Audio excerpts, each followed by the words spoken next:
What's up guys, it's me Jeremy. I've definitely come to appreciate how much effort Riot puts into world building and narrative elements into Champion's design, especially within the last couple of years, and they're also way more transparent about the development process these days, so new Champion releases are always going to provide a ton of interesting new insight. Considering the new League of Legends champion Kai'Sa has just been released, we've got a great opportunity to dive into some of the awesome, interesting facts surrounding her background and her development. So that'll be the focus of today's video. And real quick before we start, this video is going to be sponsored by Swagbucks. Swagbucks is a research website where you can earn rewards like real money or gift cards for things like RP, Amazon, and more in return for doing research surveys, watching videos, playing games, or even shopping online. I've been checking it out and it's really straightforward, and they've got tons of free ways to help you earn some nice rewards. You can sign up by clicking the link at the top of my description box and start earning some cash and gift cards. And actually they wanted to hook you guys up, so if you sign up with this link, you'll get a $5 sign up bonus for free, which you could use for RP. So check it out. Big thanks to Swagbucks for sponsoring our channel, and enjoy the video. And if you're wondering why my voice maybe sounds a little bit different in this video, it's because I am unfortunately sick, but please bear with me. Hopefully it's not too bad. Anyway, Kai'Sa's initial conception actually had nothing to do with the Void. She was originally actually a male undead champion, with a background as a former member of Lucian's Purifiers. Artist Larry the Bravo Ray was the first to explore the concept for a new AD carry champion, based on the following character description. An ex-purifier like Lucian, he was once a hunter of the undead and unnatural. Unfortunately, he fell to darkness and became one of the monsters he hunted. Game developers often provide descriptions like these to their concept artists and then essentially let the artists be free to explore potential designs and then design their character based around one of the variations that the artist happens to come up with. And this first piece of art here shows us how Larry Ray envisioned this character to look like. It matches the description pretty well, particularly the weapon and clothing, which looks a lot like you'd expect from an ex-purifier. The undead features are a little more subtle, but definitely still there. You can notice that he has unnaturally sharp, claw-like fingers and an ominous glowing eye lurking just above a face mask. There's also a length of chain dangling behind him, which isn't a direct link to anything undead, but chains are definitely a common trope for any undead characters, with Lucian's archenemy Thresh being a great example of that. The next concept from Larry featured an alternate angle to explore, only instead of being undead, the AD carry would be a vampire hunter turned vampire that is now forced to feed to survive. There's a huge difference instantly between the two, despite it being a relatively subtle change in character. The vampire version features a long cloak spreading around like bat wings and also a change in weaponry. This version wields a pretty huge sword as well as some kind of spear gun device, which probably fires wooden stakes considering the background as a vampire hunter. You might also spot this version has long flowing hair and soft facial features, and that's because this is the first time this AD carry was conceptualized as a female character rather than the original design of male. There's also two more concepts with her as a void-enhanced human that hunts void-born creatures. Riot's description for these concepts was as follows: a female human who has bonded with the void virus to make a suit to enhance her abilities.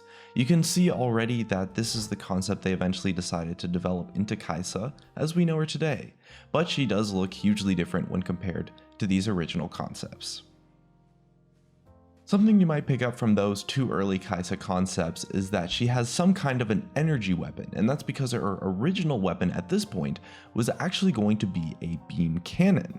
You can see it a lot more clearly in these following concepts, which are all additional weapon and armor explorations, once again by Larry Ray. There's quite a bit of variety here, but all the weapons in these concepts are built directly into the suit. Most of them feature a long rifle-style weapon, but there's also a crazy-looking claw cannon, and a version that features a hand repulsor, kind of like Iron Man. Even at these early stages of conceptualization, you could see a lot of details and ideas that influence the final release version of Kai'Sa, and it just goes to show how important character exploration like this truly is. We don't want this video to be only about concept art though, of course, but there's a lot of really incredible art development here that definitely deserves to be seen. The first one is an example of what's known as a mood piece, which, as the name implies, is essentially an attempt to pin down specific feelings or visuals that could be maybe a little bit difficult to describe without a visual reference.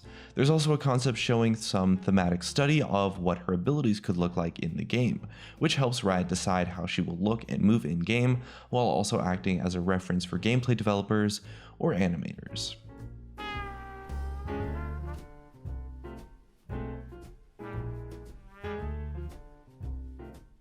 Now let's move on from the art pieces and talk a bit about Kai'Sa's history. The League community has been trying to get Riot to reveal the fate of Kassadin's daughter for quite some time, and with Kai'Sa's release that storyline has finally been revealed. Kassadin's background explained that his daughter was originally dragged to the Void as a sacrifice by Malzahar, and it's kinda like Kassadin's mission in life to find her again. Kai'Sa's lore explained that she essentially wandered around the Void with no hope of rescue, surviving through nothing more than her own strength of will. Eventually she started to enhance herself and become a predator rather than remaining prey, and now that she's escaped back to Runeterra, she will seek her revenge against Malzahar and the Voidborn, and hopefully be reunited with her father, Kassadin. And this is actually a really awesome moment for me, especially because we made a video way back in 2016 talking about the potential for Kassadin's daughter to turn up as a champion in the future. So it's really awesome to see some of our predictions like that come full circle and actually be released into the game. Next up, we wanted to look at some of Kai'Sa's lore-based interactions with other champions, specifically the ones involving Kassadin and Malzahar, because they're the most relevant. First up, if you play Kai'Sa against an enemy Kassadin, you might hear one of these interesting interactions.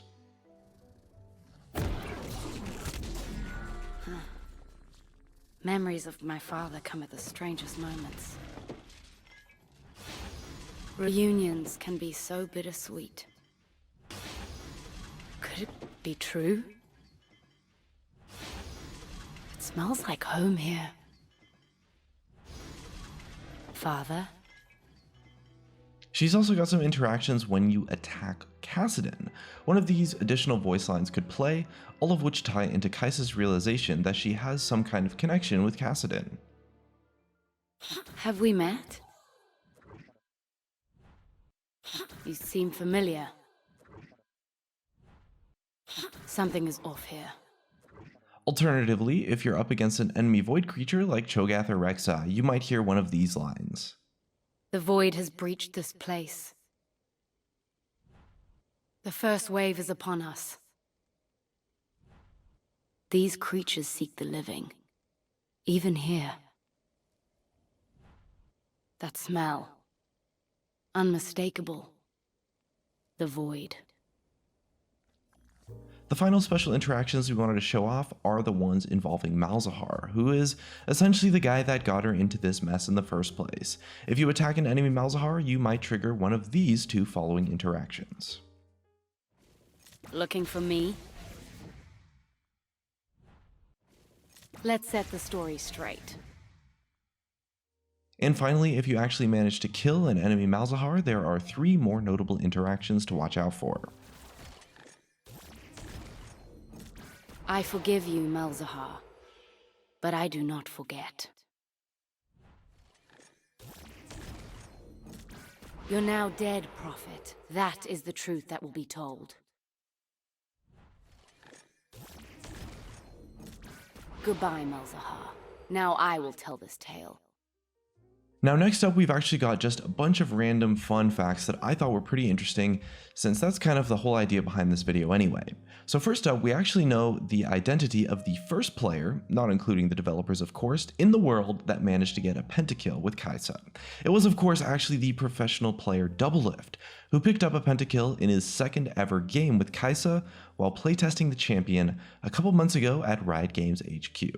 Now this one will probably be familiar to anyone that has delved deep into her lore, but Kai'Sa's name was originally Kai'Sa, but has since shifted to Kai'Sa to follow the ancient Shuriman naming convention for Voidborn characters. This one is particularly interesting because other champions that were humans affected by the Void like Malzahar and Kassadin actually kept their original names intact, but Kaisa's name was changed to reflect her evolution as a character after years of survival in the Void. She's been changed so much after adapting Void creatures into a symbiotic skin that she's now basically just as much a Voidborn as she is a human. Now finally, according to Riot Jag, Kaisa has been designed to be quite a versatile champion. She's been tuned with AD, AP, and even hybrid builds in mind, and has a ton of room for exploration for different builds and playstyles within her gameplay. This is reinforced by the fact that she has really bad per level scaling in terms of offensive stats like AD or attack speed, but as a trade-off, her item scaling is extremely potent, which means that pretty much any offensive item pickup is going to be really good for scaling up her damage output. So you can actually try to do a lot of really interesting builds depending on the meta or what items happen to be strong right now, or maybe the team comp you're up against, or perhaps just your own personal style of play. Anyway, that's going to be it for this video on random facts about Kaisa. She's still a super new champion, so there's probably a ton more info waiting to be revealed for future videos, and we'll probably make a what Kaisa could have been video eventually in the future once we have enough information put together for that type of video. Either way, looks like that's going to be it for this one. Thank you guys so much for watching. Leave a like, subscribe, hit that bell, and I'll see you guys next time.